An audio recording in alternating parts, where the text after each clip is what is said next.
بسم اللہ الرحمن الرحیم۔ السلام علیکم ورحمۃ اللہ وبرکاتہ۔ 7 ذی الحجہ یوم شہادت امام محمد باقر علیہ السلام ہے۔ 5ویں امام کا لقب باقر ہے اور باقر کے معنی ہے پھیلانے والا۔ کیا چیز پھیلانے والا؟ انبیاء کے علم کو پھیلانے والا۔ تمام ائمہ میں آپ پہلے ہیں جن کا لقب علم کے حوالے سے ہے۔ فقہ جعفری کی بنیاد 5ویں امام نے رکھی۔ 6 امام کے زمانے میں علم بہت پھیلا۔ وہ مدرسہ 5ویں امام نے بنایا تھا۔ وہاں آپ نے اپنے شاگردوں کی ایک نسل تیار کی۔ 6 امام نے مدرسہ بنایا نہیں، بڑھایا تھا۔ 5ویں امام نے بنیاد ڈالی۔ 6 امام کے جتنے بھی اہم شاگرد تھے وہ 5ویں امام سے پڑھ کر آئے تھے۔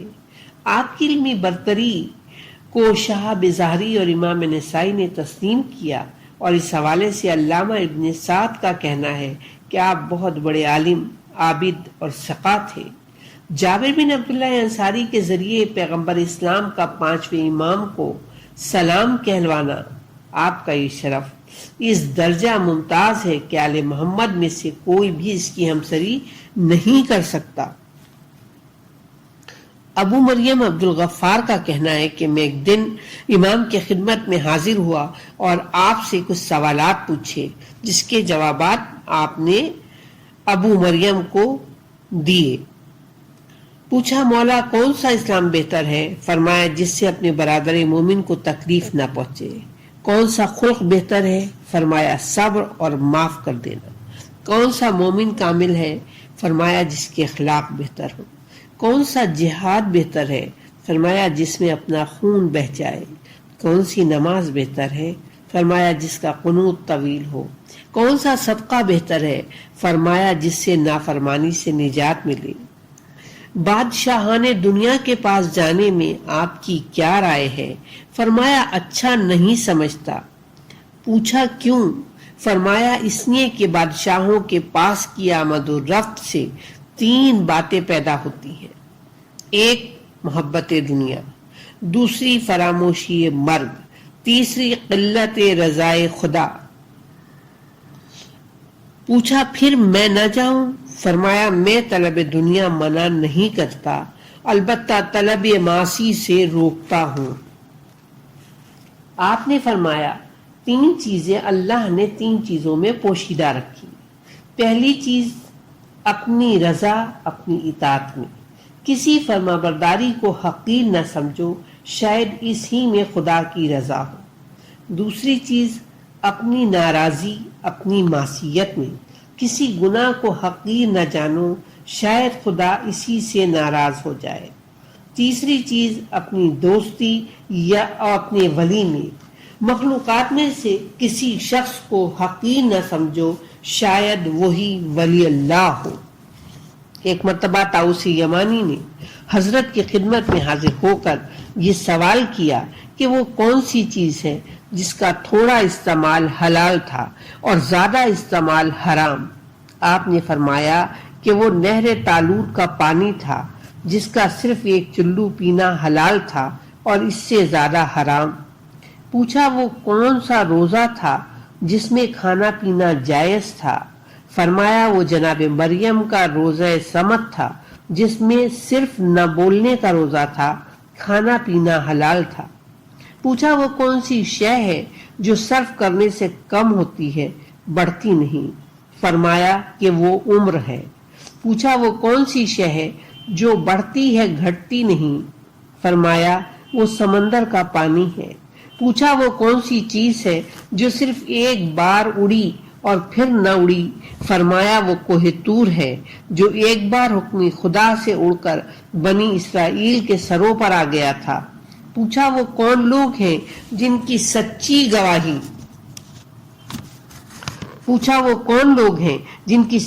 گواہی خدا نے جھوٹی قرار دی؟ فرمایا وہ منافقوں کی تصدیق رسالت ہے جو دل سے نہ تھی۔ پوچھا بنی آدم کا 1/3 حصہ کب ہلاک ہوا؟ فرمایا ایسا کبھی نہیں ہوا۔ تم یہ پوچھو کہ انسان کا 1/4 حصہ کب ہلاک ہوا، تو میں تمہیں بتاؤں کہ یہ اس وقت ہوا جب قابیل نے حابیل کو قتل کیا۔ کیونکہ اس وقت 4 آدمی تھے، آدم، حوا، حابیل، قابیل۔ پوچھا پھر نسل انسانی کس طرح بڑھی؟ فرمایا جناب شیخ سے جو قتل حابیل کے بعد بطن حوا سے پیدا ہوئی۔ علامہ شبلی لکھتے ہیں کہ امام ابو حنیفہ ایک مدت تک امام کی خدمت میں حاضر رہے اور انہی سے فقہ و حدیث سے متعلق بہت سی نادر باتوں کو حاصل کیا۔ شیعہ سنی دونوں نے مانا ہے کہ امام ابو حنیفہ کی معلومات کا بڑا خزانہ حضرت ہی کا فیض صحبت تھا۔ ایک دن امام محمد باقر علیہ السلام نے امام ابو حنیفہ سے فرمایا کہ میں نے سنا ہے تم قیاس کرنے میں زمین و آسمان کے قلابے ملاتے ہو، کیا یہ سچ ہے؟ انہوں نے کہا بے شک قیاس کرتا ہوں، اور اس کی وجہ حدیث و اخبار ہے۔ حضرت نے فرمایا کہ اچھا میں چند سوالات کرتا ہوں، تم قیاس کر کے جواب دو۔ انہوں نے کہا فرمائیے۔ آپ نے ارشاد فرمایا قتل بڑا گناہ ہے کہ زنا؟ عرض کی قتل۔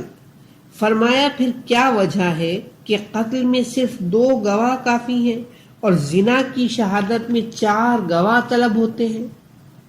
امام ابو حنیفہ نے سکوت اختیار کیا اور اصرار پر بولے مجھے علم نہیں۔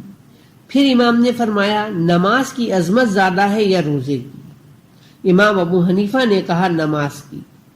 امام نے کہا پھر کیا وجہ ہے کہ حائضہ عورت کو نماز کی قضا ضروری نہیں اور روزے کی قضا لازمی ہے؟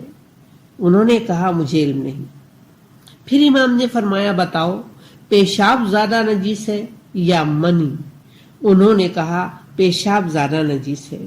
حضرت نے فرمایا پھر کیا وجہ ہے کہ پیشاب کے بعد وضو کیا جاتا ہے اور منی کے بعد غسل واجب ہوتا ہے؟ امام ابو حنیفہ نے کہا مجھے علم نہیں۔ امام ابو حنیفہ کا بیان ہے کہ ان سوالات کے بعد آپ دوسرے کاموں میں لگ گئے تو میں نے عرض کی اے فرزند رسول ان سب مسائل کے بارے میں میری تشفی اور تسلی فرمائیں۔ آپ نے فرمایا میں اس شرط سے بتاؤں گا کہ تم آئندہ قیاس کرنے سے باز رہنے کا وعدہ کرو۔ چنانچہ میں نے وعدہ کیا تو آپ نے ارشاد فرمایا سنو، قتل کرنے والا ایک ہی شخص ہوتا ہے، اس میں صرف 2 گواہ کافی ہوتے ہیں، اور زنا میں 2 شخص ہوتے ہیں، اس لیے 4 گواہ کی ضرورت ہوتی ہے۔ دوسرے سوال کے لیے آپ نے جواب دیا حائضہ کو سال میں ایک ہی مرتبہ روزے سے 2-4 ہونا پڑتا ہے، اس کی قضا آسان ہے، اور نماز سے ہر ماہ سابقہ پڑتا ہے، اس کی قضا مشکل ہے، اس لیے خدا نے یہ سہولت دی ہے کہ روزے کی قضا کرے اور نماز کی قضا نہ کرے۔ تیسرے سوال کے جواب میں فرمایا پیشاب صرف مثانے سے نکلتا ہے اور دن میں کئی مرتبہ نکلتا ہے، اس میں غسل دشوار ہوتا ہے، اور منی سارے جسم سے نکلتی ہے اور کبھی کبھی نکلتی ہے، اس لیے غسل کرنا آسان ہوتا ہے، لہذا اس کے محل اخراج کا لحاظ کرتے ہوئے غسل ضروری قرار دیا گیا۔ امام ابو حنیفہ کا بیان ہے کہ اس جواب سے مجھے پوری تسلی ہو گئی اور میں حضرت کو سلام کر کے گھر واپس آ گیا۔ 5ویں امام نے فرمایا کہ جب کوئی نعمت ملے تو کہو الحمدللہ، اور جب کوئی تکلیف پہنچے تو کہو لا حول ولا قوت الا باللہ، اور جب روزی تنگ ہو جائے تو کہو استغفر اللہ۔ امام نے ارشاد فرمایا جو سورہ قیامت کو باقاعدگی سے پڑھتا رہے اور اس پر عمل کرتا رہے اسے خدا خوبصورت شکل کے ساتھ حضرت رسول خدا صلی اللہ علیہ وآلہ وسلم کی ہمراہی میں قبر سے نکالے گا، اسے خوشخبری اور بشارت دی جائے گی کہ وہ ہنستے ہوئے پل صراط اور میزان سے گزرے گا۔ شہادت سے قبل امام نے اپنے فرزند امام جعفر صادق کو کچھ وصیتیں کی۔ آپ نے غسل و کفن سے متعلق خاص طور پر ہدایت کی۔ علامہ مجلسی فرماتے ہیں کہ آپ نے اپنی وصیتوں میں یہ بھی کہا کہ 800 درہم میری عزاداری میرے ماتم پہ صرف کرنا اور ایسا انتظام کرنا کہ 10 سال تک مینا میں زمانہ حج میں میری مظلومیت کا ماتم کیا جائے۔ آپ کو ہشام بن عبد المالک کے زہر کے ذریعے شہید کرایا گیا، آپ جنت البقیع میں دفن ہوئے، آپ بچپن ہی سے تاریخ کے سب سے بڑے المیے سے گزرے، جبکہ آپ بمشکل 3.25 سال کے تھے اور میدان کربلا کے امتحان سے گزرنا پڑا۔ آپ نے بچپن میں وہ سارے مظالم دیکھے، 14 معصومین میں سے 3 سال کی عمر میں یہ مصائب اور کسی معصوم نے نہیں دیکھے۔ ماں فاطمہ الزہرا کے مصائب وہ شروع ہوتے ہیں بابا کی شہادت کے بعد 18 سال میں، اور بھی باقی مصائب معصومین کے 3 سال کی عمر میں نہیں ملتے۔ جب مدینے سے آپ نکلے تھے تو ماہ رجب تھا اور 3 سال کے ہو گئے تھے، لیکن کربلا آتے آتے 3.5 سال کا عرصہ مکمل ہوا۔ کربلا کا واقعہ، پانی بند ہونا، خیام کا جلنا، قیدی بنا کر کوفہ و شام کے بازاروں میں پھرایا جانا، یہ سارے مصائب آپ نے دیکھے ہیں۔ آج جو لوگ نفسیات کے حوالے سے تحقیقی کام کر رہے ہیں، وہ اپنے فائنڈنگز میں، ریزلٹس میں لکھتے ہیں کہ اس بات کی کوشش کرنی چاہیے کہ کوئی تکلیف دہ واقعہ بچے کی نگاہوں کے سامنے پیش نہ آئے، اس لیے کہ اس تکلیف دہ واقعے سے اس کی پوری زندگی متاثر ہوتی ہے اور اس کے اثرات اس کی پوری زندگی پہ مرتب ہوتے ہیں۔ لیکن اگر آپ دیکھیں تو 5ویں امام ابھی 3.5 برس کی عمر ہے اور اس میں کربلا اور کربلا کے بعد کے مصائب آپ کی نگاہوں کے سامنے ہیں۔ آپ کربلا میں کم سن تو ہیں، لیکن سب سے کم سن نہیں۔ جب شام غریبہ میں پانی آ گیا اور بی بی زینب نے چاہا کہ پانی سکینہ کو دیں تو سکینہ پوچھ رہی تھی، پھوپھی اماں پانی مجھے کیوں دیا جا رہا ہے؟